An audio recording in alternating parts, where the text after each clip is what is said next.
Assalamualaikum warahmatullahi wabarakatuh. Perkenalkan kami dari kelompok 3, yaitu Fauzania Izati, saya sendiri, serta teman saya, Sofi Suhaila Putri, yang dimana pada kesempatan kali ini kami akan menjelaskan kode program Big Challenge yang telah kami buat untuk memenuhi proyek akhir UAS mata kuliah struktur data dan algoritma kelas B.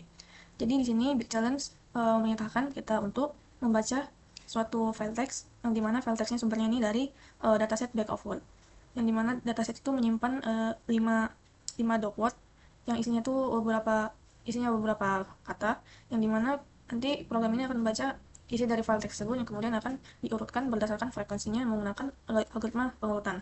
Untuk basic sortingnya di sini kami memakai bubble sort, serta kami juga memakai quick sort dan heap sort.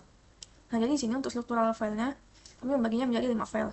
Satu adalah main C, itu tampilan utamanya, kemudian ada reader dan sorting, yang dimana reader ini untuk membaca file teksnya dan sort itu untuk mengurutkan data yang telah dibaca tadi. Nah, kemudian di sini ada reader.h, yang dimana isinya ini adalah fungsi-fungsi yang akan dipakai di reader.c nanti. Dan reader.c ini merupakan file yang tempat untuk mengimplementasikan fungsi yang telah dideklarasikan di reader.h tadi. Sini langsung saja saya jelaskan. Pertama adalah fungsi clean input, yang dimana ini berfungsi untuk membersihkan karakter yang ada di akhir stringnya, untuk membersihkan karakter tersembunyi di akhir kata. Nah, kemudian ada fungsi to lower, ini untuk mengubah semua huruf kapital menjadi huruf kecil. Kemudian ada deteksi fungsi find vocab name, ini untuk membaca nama vocab otomatis dari nama doc word yang kita pilih. Nah, jadi ini fungsinya untuk mencari file teks vocab yang terhubung dengan file doc word-nya. Misal kita memilih doc word-nya itu cost, maka yang file vocab yang akan dipilih juga akan cost. Kemudian ada read metadata, ini berfungsi untuk membaca 3 baris pertama di file doc word-nya. D ini untuk jumlah dokumennya, W ini adalah untuk jumlah kata uniknya, dan N ini adalah jumlah barisnya yang ada di file teks tersebut.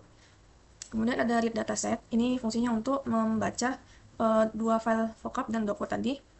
Dan ini ada fopen, yang dimana fungsinya ini untuk membaca vocab yang telah dideteksi tadi. Kemudian di sini ada fungsi get dataset name, ini fungsinya untuk mengambil nama dataset dari path doc word-nya, yang dimana semisal kita memilih file doc word-nya itu adalah docword.cost.txt, maka yang diambil sini adalah cost dan yang dibaca adalah cost juga, termasuk vocabnya itu juga cost. Jadi setelah kita membaca file teksnya, yang langkah selanjutnya kita lakukan adalah mengurutkan datanya sesuai dengan frekuensinya. Nah, sini untuk fungsi-fungsinya telah dideklarasikan di file sort.th ini, dan nanti fungsi-fungsinya akan kita implementasikan di sort.c. Nah, jadi pertama ini ada fungsi static double now ms, yang dimana ini fungsinya untuk mengambil waktu saat ini dalam satuan milidetik. Nah, cara kerjanya fungsi ini memanfaatkan fungsi bawaan, yaitu fork, lalu membaginya dengan konstanta waktu agar menghasilkan nilai yang berjenis double dalam hitungan milidetik, yang digunakan untuk menghitung durasi kecepatan yang dihasilkan oleh algoritma. Nah, kemudian ini ada fungsi sort bubble sort, yang dimana kegunaannya untuk mengurutkan data menggunakan algoritma bubble sort secara menurun atau descending. Cara kerjanya yaitu sini dia akan membandingkan dua elemen yang bersebelahan terlebih dahulu. Terus kalau misalnya elemen kiri itu lebih kecil, maka posisinya itu ditukar, kemudian dilengkapi dengan optimasi variabel swap. Jika dalam satu putaran itu tidak ada data yang tertukar, maka tandanya bubble sortnya sudah rapi dan perulangan akan langsung dihentikan. Kemudian di sini ada fungsi median of ini gunanya untuk mencari nilai tengah dari 3 elemen data awal yang tadi itu ada D, W, dan N, untuk menghitung jumlah dokumen, jumlah kata unik, dan jumlah baris yang ada di sana.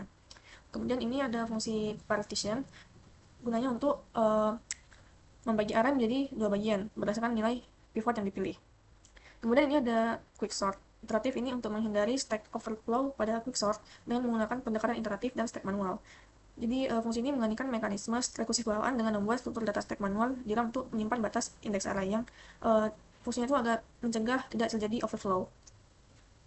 Ada fungsi sort quick, ini fungsi untuk mengurutkan data berdasarkan algoritma quick sort, yang dimana quick sort ini fungsinya untuk memeriksa apakah array memiliki isi. Kalau iya, fungsi ini akan mencatat waktu awal dan memanggil fungsi quicksort iteratif untuk menurunkan data secara keseluruhan dan menghitung total durasinya, lalu mengembalikan hasil performa tersebut. Kemudian sini ada fungsi save down, ini fungsinya untuk mengatur ulang posisi elemen ke bawah agar memenuhi aturan struktur data max heap. Ada fungsi sort heap, di sini fungsinya untuk mengulurkan data berdasarkan algoritma heap sort. Jadi cara kerjanya, array akan diubah menjadi max heap, kemudian elemen terbesar yang di posisinya itu di indeks 0 akan ditukar ke elemen yang paling akhir. Lalu ukuran heap akan diperkecil dan ditampilkan kembali menggunakan fungsi shift down. Kemudian di akhir nanti fungsinya mendapat peluangan untuk membalik urutan array agar hasilnya tersusun secara menurun.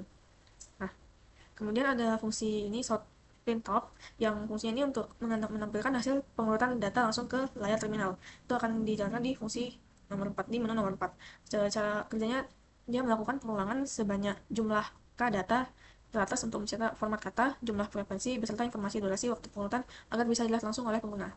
Kemudian di sini ada file main TTC yang dimana ini merupakan program utamanya yang akan ditampilkan oleh user.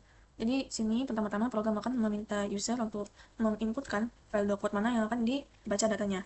Kemudian setelah dibaca datanya, di sini program akan menampilkan jumlah dokumen, jumlah kata unik, dan jumlah baris yang akan ditampilkan oleh layarnya, outputnya. Nah, kemudian setelah itu program akan menampilkan menu utama yang bisa dipilih oleh user. Di sini ada 5 menu utama. Untuk menu utama, ini adalah menu mengurutkan data menggunakan metode algoritma bubble sort.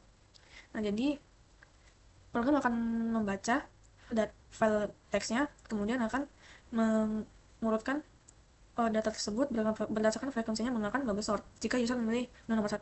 Nah, setelah selesai, hasil pengurutannya itu akan disimpan di file teks yang akan dimasukkan ke folder output secara otomatis. Kemudian untuk case yang kedua, ini metode pengurutan menggunakan quicksort.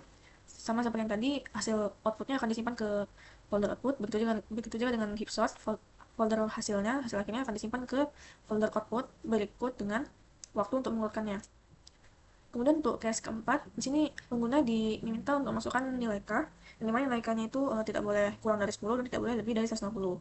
Karena nanti hasilnya tidak akan berupa file text, namun akan langsung ditampilkan ke layar.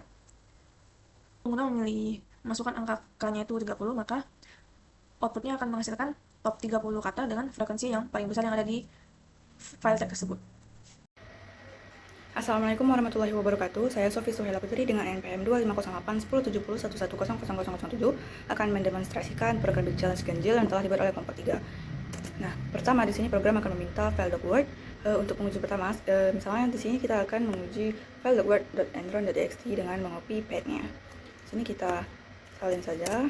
Dan kemudian di sini terlihat dataset yang dimuat berupa file docword, file vocab yang otomatis terprint, dan juga ada jumlah dokumen, jumlah kata unik, dan baris NNZ. Nah, kemudian di sini terdapat 4 menu utama. Yang pertama untuk pengurutan sederhana atau menggunakan bubble sort, kemudian pengurutan menggunakan quicksort, dan juga yang ketiga ini menggunakan heapsort. Yang keempat itu untuk menampilkan ke layar monitor K data dengan frekuensi terbesar termasuk waktu yang dibutuhkan untuk mengurutkan data tersebut dengan syarat K itu berada di antara 10 dan 150. Dari sini untuk pengujian pertama ini kita coba menu 1 secara bubble sort.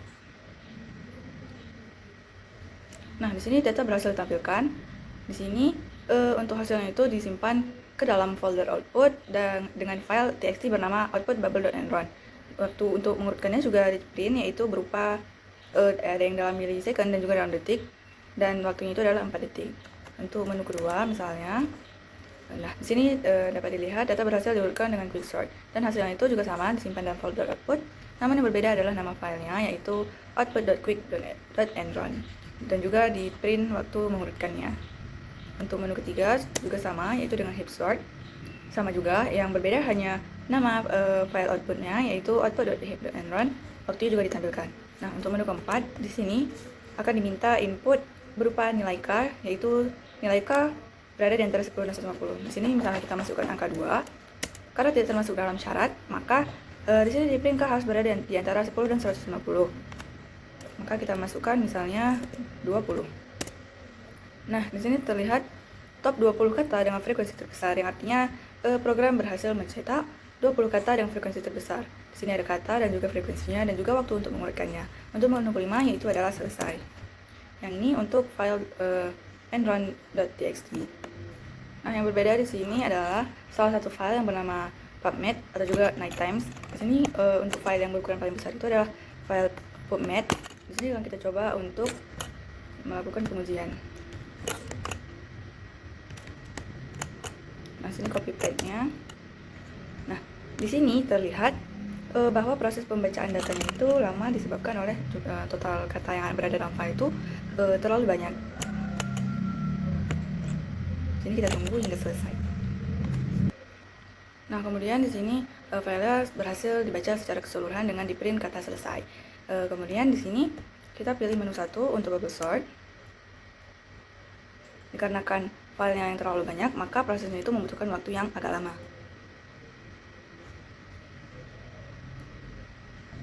Nah, di sini terlihat bahwa data berhasil diurutkan dengan bubble sort, dan data juga berhasil disimpan dalam file output, dan di sini ditampilkan juga waktu pengurutannya. Kita coba untuk menu kedua dengan quick sort yang lebih cepat. Nah, sesuai dengan namanya, quick sort, data yang ditampilkan itu memiliki waktu pengurutan yang lebih cepat dibandingkan bubble sort. Untuk menu ketiga, heap sort. Kemudian data juga berhasil ditampilkan. Untuk keempat, misalnya 20. Nah, sini terlihat juga bahwa data berhasil ditampilkan dan juga dengan waktu pengurutannya. Berdasarkan pengujian yang telah dilakukan, dapat disimpulkan bahwa program berhasil berjalan dengan baik. Sekian demo dari kelompok 3. Wassalamualaikum warahmatullahi wabarakatuh.